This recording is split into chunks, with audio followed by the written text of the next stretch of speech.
I'm a couple miles outside of Jewel Cave. I'll have to see it in the morning.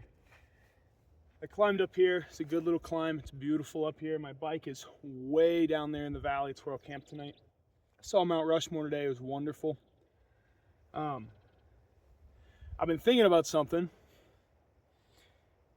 In the Declaration of Independence, the founding document of this country, one of the most famous lines ever written, it established the Revolutionary War and everything that's followed.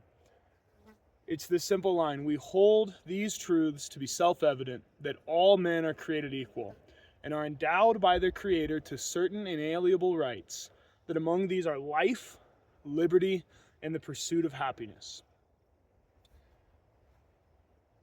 I don't think you can be a good patriotic American and disagree with those words. Those are the words. Like if someone were to ask me, hey, define what an American believes, I'm going to tell them that line.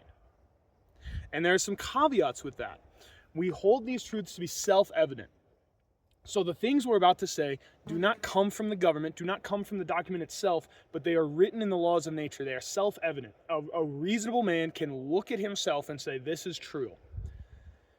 We hold these truths to be self-evident. All men are created equal. There's a couple things there. All men, humanity, all humans are created. We are not an accident. Atheism cannot exist in a proper American mindset, because an American understands all men are created, not accidentally happening. We are created. All men are created equal. That does not leave room for a lot of prejudice, because all men are created and all men are equal. Some people are not more valuable than others. The class system that we've seen in other countries cannot exist in an American sphere, because all men are equal and are endowed by their Creator. Our Creator God gives every person certain inalienable rights, okay? So the rights of an American, the rights of all people, are not founded by the government. They are founded from God Himself. And it is uniquely American to declare that and to say, my rights are not because Parliament said so. My rights are not because Congress said so. My rights are not what I can get away with. My rights are given by God, and I am created by Him. This is the fabric of the American ideal. We hold these truths to be self-evident, that all men are created equal and are endowed by their Creator to certain inalienable rights, that among these are life, liberty, and the pursuit of happiness. We have a God-given right to life.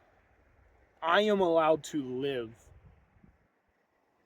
I have a God-given right to liberty. I have personal freedom. You cannot dictate what I do with my life. And I have a God-given right to the pursuit of happiness. Whether it be selfish or selfless, God has given me, Cole Jenkins, the freedom to pursue what I enjoy, what I like. John Locke put it: life, liberty, and property. It's the idea that I have a God-given ability to work and to provide for my own needs, my own wants, my own amusements. If I really like planes, I have a God-given right to spend every dollar I ever make on airplanes. If I love my church, I have a God-given right to sacrifice everything for my church. This is the American idea. All men are created equal. God made everyone, and there is no class. There is neither Jew nor Greek, nor male nor female, nor slave nor free. We are all one in Christ. There is no better or worse. We are all equal. All men are created by God and created equal. This is the American ideal. This is the bedrock foundation of America. If you cannot get behind these words, I doubt you are American. We're in a time in our country when who is an American is brought up constantly. Immigration reform, It's always talked about. If you cannot ascribe to that idea first and foremost, if you cannot agree with the founding principle, leave. What are you doing here?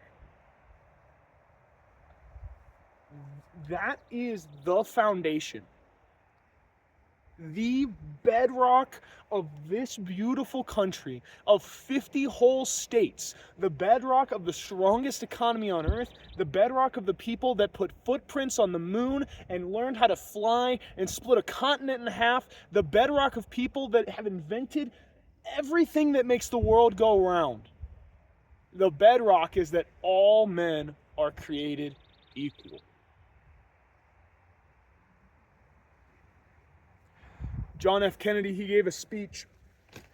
It's a very famous speech because it's the one where he declared we would be on the moon by the end of the decade. He never lived to see that.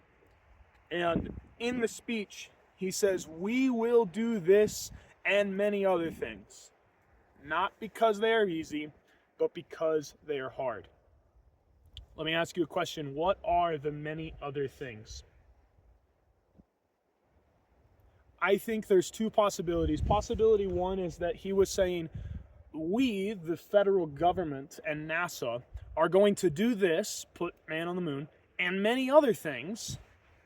We're talking about figuring out free return trajectory, figuring out lunar orbits, figuring out landing gear, like figuring out all the details to get the man on the moon. That's option one, is that he's saying, we, the federal government, will put man on the moon and do all of the hard steps leading up to that. Or JFK was saying, we, the American people, will do this, meaning put man on the moon, and the other things, meaning all the other hard things. It is American to do them.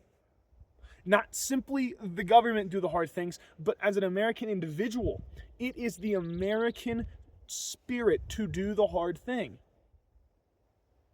It is the American spirit to go plant the church in the area where a church has never thrived.